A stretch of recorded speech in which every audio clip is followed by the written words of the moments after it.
whether 'tis nobler in the mind to suffer the slings and arrows of outrageous fortune, or to take arms against a sea of troubles and by opposing end them, to die, to sleep no more, and by a sleep to say we end the heartache and the thousand natural shocks that flesh is heir to, 'tis a consummation devoutly to be wished, to die, to sleep perchance to dream. Aye, there's the rub. For in that sleep of death, what dreams may come when we have shuffled off this mortal coil must give us pause. There's the respect that makes calamity of so long life. For who would bear the whips and scorns of time, the oppressor's wrong, the proud man's contumely, the pangs of despised love, the law's delay, the insolence of office, and the spurns that patient merit of the unworthy takes, when he himself might his quietus make with a bare bodkin?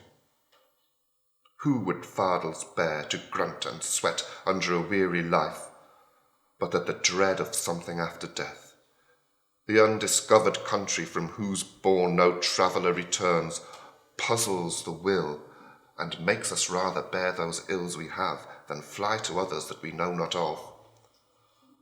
Thus conscience does make cowards of us all, and thus the native hue of resolution is sicklied o'er with this pale cast of thought, and enterprises of great pith and moment with this regard their currents turn awry and lose the name of action.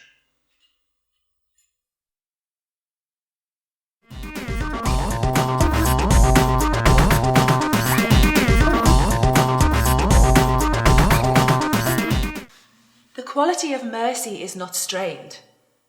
It droppeth as the gentle rain from heaven upon the place beneath. It is twice blessed. It blesseth him that gives and him that takes. 'Tis mightiest in the mightiest. It becomes the throned monarch better than his crown. His sceptre shows the force of temporal power, the attribute of awe and majesty, wherein doth sit the dread and fear of kings.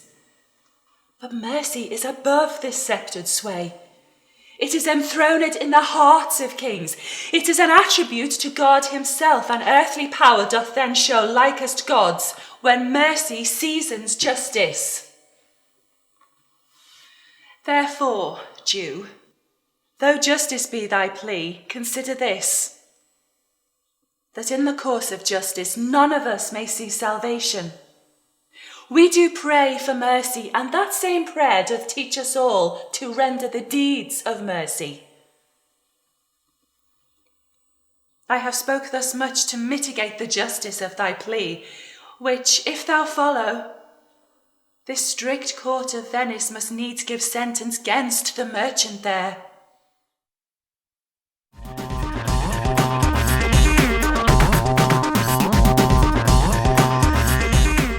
Once more unto the breach, dear friends, once more, or close up the war with our English dead.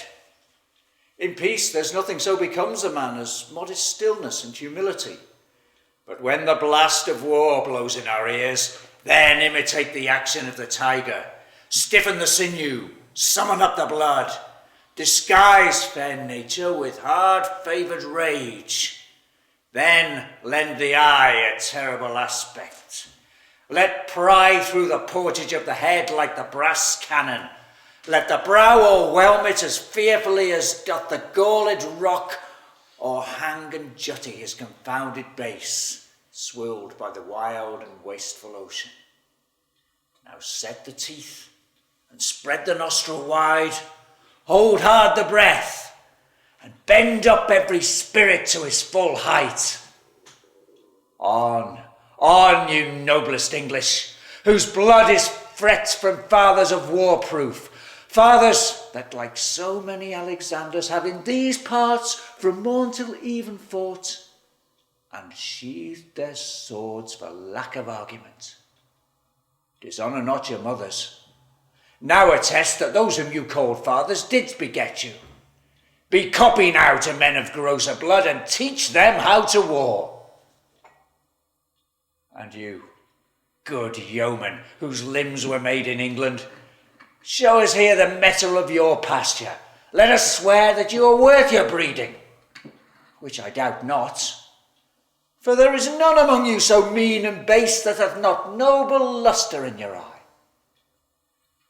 I see you stand like greyhounds in the slips, straining upon the start. The game's afoot.